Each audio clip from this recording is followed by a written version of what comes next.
ಮಂಗಳೂರು ಕಂಬಳದಲ್ಲಿ ಕಂಬಳ ಉದ್ಘೋಷಕರಾದ ಕಂಬಳ ಕ್ಷೇತ್ರದ ಭೀಷ್ಮ ಎಂದೇ ಖ್ಯಾತಿ ಪಡೆದಿರುವ ಗುಣಪಾಲ್ ಕಡಂಬ ಅವರಿಗೆ ಆದ ಅವಮಾನವನ್ನ ಎಂದಿಗೂ ಕೂಡ ಸಹಿಸುವುದಿಲ್ಲ ಹಾಗೂ ಇದು ತುಳುನಾಡಿನ ಕಂಬಳ ಕ್ಷೇತ್ರಕ್ಕೆ ಆದ ಅಗೌರವ ಎಂದು ಯುಎಇಯಲ್ಲಿರುವಂತಹ ಕಂಬಳ ಅಭಿಮಾನಿಗಳು ಪ್ರತಿಕ್ರಿಯೆ ನೀಡಿದ್ದಾರೆ.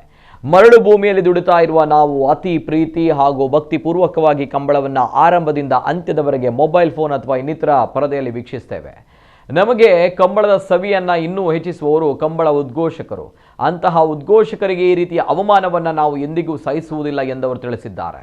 ಕಂಬಳದಲ್ಲಿ ಗುಣಪಾಲ ಕಡಂಬರ ಧ್ವನಿಯೇ ಒಂದು ವಿಶೇಷ ಆಕರ್ಷಣೆ.